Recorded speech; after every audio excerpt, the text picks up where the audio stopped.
네, 안녕하세요, 송재 위원. 네, 안녕하세요. 네, 지금 어디 계시는 거예요? 지금 강원도 갔다가 네네.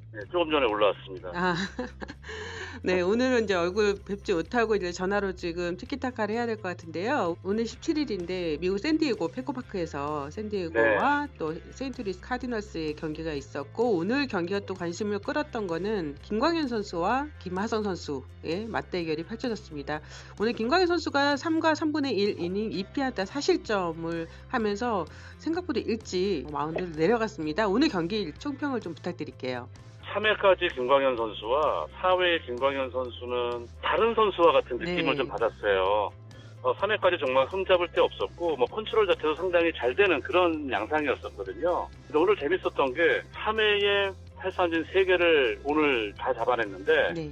본래 3개 허용한 것도 모두 다 4회 나왔고 이게 밀어내기로 연결이 되면서 김광현 선수 입장에는 아쉽게 조기 강판이 되고 말았습니다. 정말 저도 좀 이해가 안 돼요. 1회 말과 2회 말 공 투구수가 13개였고 3자 하번대로 끝냈고 3회 말에도 삼진 3개를 잡았거든요. 당시까지만 해도 마운드에서 좀 여유가 있었는데 4회 말에 등판해서 매니 마차도 선수를 이제 야수 실책으로 내보낸 후에 또 제이크 크로네너스의 내야 땅볼 이제 더블 플레이로 연결하지 못하면서 이제 급격히 좀 흔들렸거든요.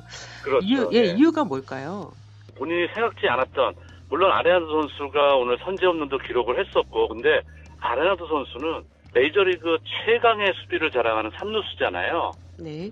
근데 일단 이닝 출발을 실책으로 했고, 그 다음에 말씀하신 것처럼 크로네머스 선수하고 경사 처리 안 되면서 제가 받은 느낌은 이제 마음속에 상당히 좀 부담이 됐던 것 같고, 그런 상황에서 걸치는 공이 나오지 않게 됨으로 해서 결국 자꾸 빠지는 공이 나오고, 김광현 선수가 밀어내기로 이렇게 실점하는 경우가 잦은 선수가 아니잖아요. 그렇지 않죠. 네.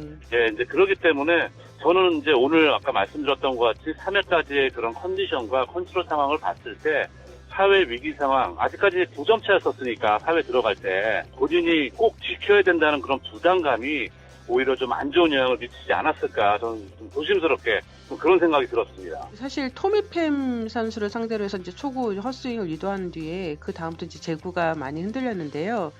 이후에 이제 4명의 타자 상대 본래 3개 안타 1개를 내줬었잖아요. 4회에서 김광현 선수가 가장 놓쳤던 부분, 그러니까 정말 이거는 좀 김광현 선수가 좀 생각을 잘못했다는 부분이 있다면 어떤 부분이 될까요? 그러니까 저기 어느 한 부분을 딱 찢기는 어려운데, 오늘 좀 토미팸 선수가 타석에서의 결과를 좀 떠나서 김광현 선수를 좀 투구수를 좀 많이 올리게 하고 힘들게 한 부분이 있었어요. 사실 첫 번째 타석에서도 공을 7구까지 던지게 했었고, 토미팸 선수가 볼넷을 얻어 나감으로 해서 그 다음부터 이제 급격히 흔들리는 모습을 보였는데요. 롤라 선수에게 맞은 안타는 사실 어쩔 수가 없습니다. 근데 이 경력이 좀 일천한 선수죠. 이 마르카노 선수에게 볼넷 준 게 저는 정말 본인을 힘들게 만들던 그런 원인이라고 생각을 하거든요. 네. 그러면서 이제 만루 상황에서 이제 김하성 선수, 또 하필이면 김하성 선수를 맞상대를 해야 되는 상황이었잖아요. 네. 아마 김광현 선수 입장에서는 본인이 던지는 패턴에 대해서 잘 알고 있다는 생각을 좀 깔려 있었던 것 같아요. 이제 그러다 보니까 상당히 조심스러운 승부를 했고, 결국 풀카운트 승부까지 갔지만은 승부로 던진 몸쪽 공이 사실 많이 빠졌죠. 네. 이러면서 결국 이제 밀어내기를 주고 아쉽게 강판이 되는 상황으로 연결이 됐는데요. 전체적인 그런 모습을 봤을 때 너무 잘 던져야 된다, 이 위기를 꼭 내가 돌파를 해야 된다, 이런 부담감이 전체적으로 결국 김광현 선수를 좀 어렵게 만든 가장 큰 이유가 아닐까 생각이 들었습니다. 이로써 김광현 선수는 올 시즌 들어서 이제 3번째로 5이닝을 채우지 못하고 마운드에서 내려갔습니다. 그리고 이제 4실점은 이제 시즌 최다 실점이기도 한데요. 그렇죠. 또 3번, 볼넷이 이제 3개 난 것도 5월 6일 뉴욕 매치와의 홈경기 이후 2번째입니다. 사실 지난번까지만 해도 뭔가 제구도 그렇고 마운드 운영하는 부분도 그렇고 굉장히 뛰어난 모습을 보여줬던 김광현 선수가 오늘 경기가 어떻게 보면 가장 많은 메이저리그 팬들한테 주목을 받았던 그 경기였었는데, 이 경기에서 김광현 선수의 강점을 보여주지 못한 것 같아서 많이 안타깝습니다. 저희 보는 사람의 입장에서는 흥분되고 재밌습니다만은, 이 코리안 메이저리거끼리의 맞상대는 늘 선수들 본인에게는 큰 부담이 되지 않습니까? 그렇죠. 그런 부담감을 저는 이 4회에 김광현 선수 투구에서 좀 많이 느낄 수가 있었고요. 사실 3회까지는 올해 최고 구속이었었죠. 92마일까지 구속도 나오고, 저는 특히 3회 인상적이었던 게 많이 던지지 않았어요. 딱 3개 던졌습니다만 커브가 상당히 역할이 오늘 좋았다는 생각이 들었어요. 지난번 경기도 초구에 한 3번 정도 커브를 구사해서 초구 스트라이크를 잡고 가는 모습이 보였는데 3회에도 초구 2번 그리고 승부구로 커브 이렇게 던지면서 3회를 아주 뭐 깔끔하게 잘 맞고 넘어가지 않았습니까? 네. 이제 그런 모습 보면서 아무래도 상대 타자들이 김광현 선수의 뭐 빠른 볼이라든가 또는 슬라이더를 많이 생각을 하고 있기 때문에 커브라는 무기가 구사율이 높지 않다고 하더라도 새로운 무기로 타자를 좀 더 머리를 복잡하게 만들 수 있는 이유가 될 거라고 생각을 했는데 4회 들어가서 그 모든 것이 그러니까 한마디로 컨트롤 자체가 흔들리다 보니까 본인으로서는 정말 잊고 싶은 경기 첫 패배가 됐잖아요. 네. 물론 이 40점 중에서 본인이 책임진 선수는 1점밖에 없습니다. 일자책이죠. 네. 뭐 이제 기록상으로는 크게 이제 뭐 데미지를 입었다고 볼 수는 없지만은 본인의 좀 자존심이 좀 많이 상했던 그런 경기가 아니었을까라는 생각이 조심스럽게 듭니다. 네, 마이클 실트 감독이 올라올 때 사실 굉장히 안타까워하는 모습이 중계 카메라를 통해서 비춰졌었는데요. 네. 김광현 선수 입장에서는 자꾸 조기에 강판되는 부분이 본인한테도 그렇고 팀한테도 그렇고 좋지 않은 영향을 미치기 때문에 투수 교체 타이밍에 대해서 많이 안타까워했을 것 같은데 이 부분은 어떻게 보십니까? 그러니까 올해 좀 이런 부분이 있는 것 같아요. 이제 김광현 선수가 5회를 채우지 못한 상황에서 내려갈 때 그 첫 번째 위기가 왔고 그 위기 돌파가 쉽지 않다고 판단이 되면은 여지없이 실트 감독이 지금 교체하는 모습을 보이고 있어요. 이러면은 시즌과는 조금은 좀 달라진 듯한 모습이 없지 않아 느껴지고 있거든요. 물론 실트 감독이 그런 얘기를 한 적이 없고 김광현 선수에 대한 믿음은 분명히 있습니다만은 아직 그 길게 끌고 가는 거에 대한 확신은 100% 가지고 있지는 않은 듯한 그런 느낌이 좀 있거든요. 실트 감독 입장에서는 아무래도 이제 4회에 김광현 선수의 제구 난조와 그다음에 볼넷 3개를 연속은 아니죠. 볼넷 주고 안타 맞고 네, 또 안타 맞고, 그다음에 볼넷. 볼넷 이렇게 됐었는데 뭔가 더 이상 마운드를 끌고 가기가 힘들겠다라고 빨리 판단을 내린 것 같아요. 항상 경기라는 게 길게 보면은 어느 한 이닝에는 분명히 위기가 찾아오잖아요. 그럼요. 네, 그런 위기에 처하게 됐을 때 선수는 이제 또 교체가 되거나 이럴까봐 더도 뭐 서두르게 되거나 이런 상황도 펼쳐질 수 있을 것 같은데 그런 부분은 김광현 선수한테 좀 안 좋은 영향을 미칠 것 같습니다. 그러니까 이게 약간 이제 김광현 선수를 떠나서 팀 전체적인 모습을 이제 보시게 되면은 세인트루이스가 시즌 출발은 좀 삐걱댔습니다만은 그 다음부터는 지금 상당히 순항을 하고 있어요. 팀의 입장에서는. 그러니까 뭐 성적이 나쁘지 않고 지금 계속 지구에서도 1위, 뭐 2위 이렇게 좋은 성적을 유지하고 있는데요. 최근에 보시게 되면 플레어티 선수가 확실하게 에이스 역할을 하고 있잖아요. 그러면서 긴 이닝을 끌고 나갈 수 있고 초반에 출발이 불안했었던 이 말티네즈 선수도 최근에 페이스가 살아나면서 이닝 히터 역할을 하고 있습니다. 아무래도 이제 이러다 보니까 실트 감독 입장에서는 불펜에 대한 휴식이 어느 정도 충분히 되어 있다라고 생각을 하는 것 같아요. 그렇기 때문에 김광현 선수가 초반에 흔들렸을 때 조금 더 지난 시즌보다는 한 타이밍 좀 빠르게 지금 교체 타이밍을 잡고 있는 걸로 좀 보여지거든요.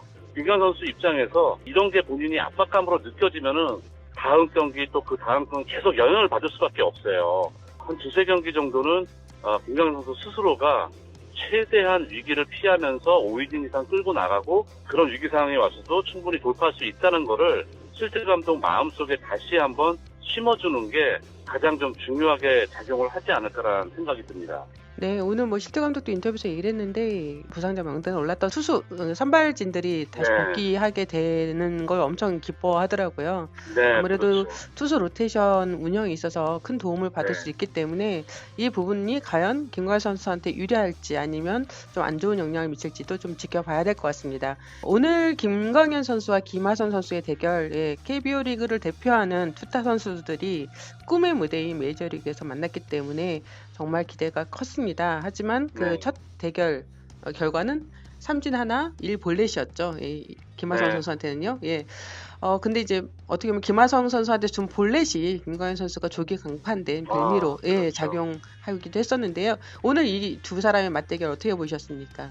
첫 승부는 이제 김광현 선수의 승리로 일단 첫 타석은 막을 내렸는데요. 볼밥이 좋았어요. 몸쪽으로 처음에 이제 상당히 장타성 파울도 나오고 했었는데 몸쪽 공에 대해서 김광현 선수가 구사를 잘했고 김하성 선수도 대처를 잘했습니다. 근데 삼진당한 공이 사실은 바깥쪽 높은 체인지업이었었잖아요. 그러니까 몸쪽 공에 이제 신경을 몰아놓고 바깥쪽 체인지업을 던지니까 순간적으로 약간 김하성 선수가 당황하면서 급하게 배트를 냈습니다만은 결국 헛손질이 되고 말았고요. 두 번째 승부에서는 김하성 선수가 상당히 침착하게 공을 고르면서 김하성 선수 입장에서는 김광현 선수를 상당히 좀 압박을 하는 그런 볼카운트까지 끌고 나갔었잖아요. 그래서 뭐 말씀하신 것처럼 결국은 이제 조기 강판에 그런 뭐 단초가 되는 이제 역할을 했었는데 오늘 뭐 두 선수의 그런 승부하는 모습은 본인의 특징, 뭐 김하성 선수가 안타를 만들어낸 건 아닙니다만은 결국은 상대 선발 투수를 내리게 한 결정적인 타선 역할을 했었고 두 선수의 승부는 저는 뭐 무승부라고 생각을 하는데 사실 김하성 선수가 오늘 전체 경기에서 아까 실책도 하나 있었고요. 네. 뭐 안타를 기록은 하지 못했습니다만은 승리에 또 눈에 안 보이는 역할을 하면서 김광현 선수를 끌어내린 그런 역할은 무시할 수 없었고 아무래도 김광현 선수가 오늘 경기 끝나고 상당히 좀 본인의 아쉬움이 많이 남는 그런 경기 결과가 아니었을까 이런 생각이 드네요. 네, 김하성 선수는 오늘 경기에서 2타수 무안타 1타점, 이 볼넷을 기록했는데요. 그래도 샌디에고 파드리스가 5대3으로 이기면서 김하성 네. 선수의 아쉬움, 타석에서의 아쉬움은 보완되지 않았을까 하는 생각이 듭니다. 네, 네. 김하성 선수 최근 수비에 대해서는 폭풍 칭찬을 받고 있다고 해도 과언이 아닐 텐데요. 오늘 그렇죠. 수비는 또 어떻게 보셨나요? 저는 이제 김하성 선수 뭐 여러 차례 말씀드린 적이 있습니다만 타석에서도 그렇고 수비할 때도 그렇고 본인이 되게 당당해요. 뭐 위축이 되거나 그런 모습이 없기 때문에 자기 스윙을 하고 또 역시 수비에서도 마찬가지라고 생각을 하거든요. 좀 이런 저는 김하성 선수의 대담성이 있기 때문에 오늘 나온 실책은 사실 뭐 큰 경기에 영향을 줬다고 볼 수는 없고요. 요즘은 그래도 꾸준하게 좀 출장을 하고 있지 않습니까? 이럴 때 조금 더 컨택률을 높일 수 있는 그런 타석에서 자세를 보인다면은 김하성 선수가 한번 전환점을 만들 수 있지 않을까 이런 기대감을 사실 가지고 있습니다. 뭐 한국 팬들 입장에서는 네네. 양 팀의 경기를 정말로 흥미롭게 지켜봤습니다. 하지만 김광현 선수가 주기에 강판되고 또 김하성 선수가 수비에서 실책이 하나 있고 타석에서는 안타가 만들어지지 못했지만 그 팀 승리로 가져가면서 그래도 뭐 아쉬움은 씻을 수 있었을 것 같은데요. 다음에 또 이런 장면이 펼쳐질지 모르겠네요. 아니요, 뭐 사람 일은 모르는 거고 기회가 또 있지 않을까 당연히 기대를 하게 되거든요. 어쨌든 좀 지켜봐야 될 것 같습니다. 네, 마지막으로 김광현 선수가 다음 등판에 다시 나오게 된다면 어떤 점을 네. 좀 준비해서 나와야 된다고 생각하실까요? 일단 가장 중요한 건 오늘 경기에서 아쉬웠던 점이 저는 마음의 부담이라고 말씀을 드렸잖아요. 경기 뭐 3회까지의 김광현 선수와 4회의 김광현 선수의 모습은 정말 너무 다른 투수의 모습을 보는 것 같았어요. 그렇기 때문에 최대한 마음의 부담을 덜고 자기 스스로를 믿는 오늘의 구위를 믿고 자신의 컨트롤을 믿고 자신감 있는 투구를 하는 게 다음 경기에도 김광현 선수에게 조금 더 힘이 되고 도움이 되지 않을까 이런 생각이 들었습니다. 결론은 자신을 믿어야 된다 하는 그렇죠, 말씀인데요. 맞습니다. 네, 일단 오늘 티키타카 위기 내용은 여기까지 정리하겠습니다. 감사합니다. 네, 수고하십시오. 네.